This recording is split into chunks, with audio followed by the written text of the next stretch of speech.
actually focus on me. Thank you. Thank you, camera. Thank you for listening to me. The greatest callings often have the greatest giants. The greatest callings often have the greatest giants. I'm going to have to put this somewhere where I can keep it constant. The greatest callings have the greatest giants, okay? You can measure the importance of your calling by measuring it. I'm reading out of my notes. This is all written notes, okay? You can measure the importance of your calling by measuring it against the size of the giants, the valleys, the attacks, because the enemy is not bothered by people who do not pose a significant threat. The biggest light is seen in the darkest places. The enemy sees your light too. I want to speak to someone who's been struggling with this. You've been struggling with anxiety. You've been struggling with these feelings inside of you that you have to do something now. If you don't do it now, you're running out of time. And that has caused you to feel that God is withholding something from you.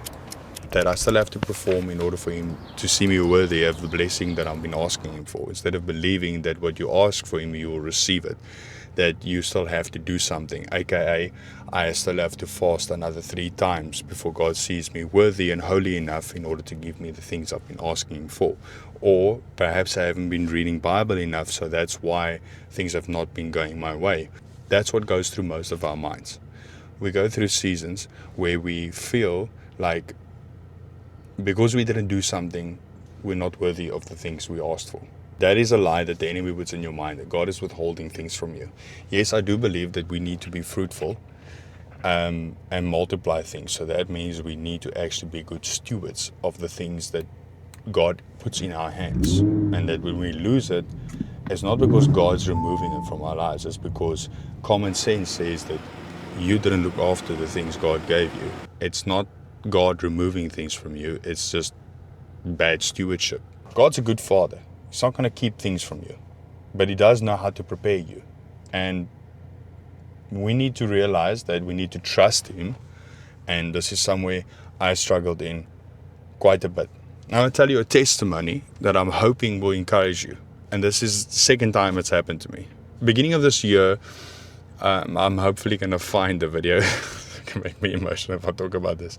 Beginning of this year, the 1st of January, I was doing praise and worship, and Jesus Be the Name was the song playing. And it hit me so hard. I was like so joyful and happy, and I felt like God was just saying to me, I've got your back. And there was actually a cloud with a heart. Like there was lightning. And I hopefully I can find the video. I'm going to put it on maybe, yeah. And it hit me like that. Like I thought, this is awesome. Fast forward a few months later, I'm going through a season where I'm going through so much turmoil. It feels like God has abandoned me, and it wouldn't seem like that if you watched my videos recently, but I felt that internally. This is something I'm not going to always showcase because I'm doing this for God. The people who watch my things, I want to help you with your walk with God, but I'm also human. I go through struggles myself. Recently, God has just like exposed a lot of things to me. It's got nothing to do with, I don't have to earn the things He has for me. He already gave it to me. I just have to trust that His timing is always best, and He's teaching me how to hold these blessings, right? He's teaching me how to manage them, and when they do come, they last. They're not going to just fall apart. I was sitting and I was asking God, are you listening to me? And a friend of mine, I remember still, this person came to my house. He was cleaning. She was cleaning the house. I had some spring cleaning thing, and I prayed for her for things that she was going through. And she said she asked God to send someone across her path to make her know that God accepts her as His daughter, and there's nothing she's done wrong affects that. And she says that I was that answered prayer, and that God listens to your prayers. I was thinking when she was saying that, I was like, I haven't had one of those for a while now. That same day, somebody messages me and says, do you want to come to Tiffany Hudson's concert? I didn't even know she was here. I wanted to cry. Like I was like, wow. And sitting in that stage, you'll see the videos also on my page. She sang that song, And I was so overwhelmed. And God was like, I heard your prayers. I've got you.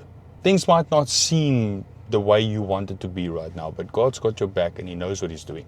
And I want someone to hear this testimony, because I'm trusting that from this day on, God will do something for you too, that will remind you that He hears your prayers and that He's got your back too. It's not just me. There's thousands out there. That God, millions out there. I mean, Jesus died for everyone on the cross, not just for a specific person. And I'm not perfect. I've got so many mistakes to my name. I've got so many mistakes. But all of it gets washed away when you accept Jesus into your heart. He wipes all your shortcomings and you become a son and daughter, not because of what you've done, but because of what He has done for you. And when we start walking in that identity and having that relationship with Him, He changes you. He makes you into someone new. I can't explain it, but I can invite you to experience the same thing. Yeah. I know some of you out there will be looking at my video like, you don't know this, or you might be angry at God because you blame Him for everything that went wrong in your life. God is not someone who wants to cause disaster in your life. He's not someone who wants to cause separation or disease and sickness. No. He wants good for you. That's why He's creating a new heaven, so that when Jesus comes back for us, that we will live in a new world like this one, just with no sickness and disease, no hardships, no heartache. He's a just Father. The only reason why we're going through this is because we listened to Satan the first time around when we should never have. And we invited sin into our lives, and that's what corrupts everything around us. God's not going to go back on His word, but He was willing to come, and He did take the punishment for us so that we can be reconnected to Him. That's what Jesus does. He came and took our place on the cross so that we don't have to suffer for eternity. I've got a link in my bio. I'm trusting you'll find it. Everything's there. All the source, the explanation, and what it means to be reborn. I'm trusting that the right people are going to click that link. And I'm not going to ask you for information. I'm not going to ask you to pay anything. I just want you to listen to the video, and the sources are all free. Everything's free on that link. God bless you, and have a fantastic day or evening, depending on what time you're watching this.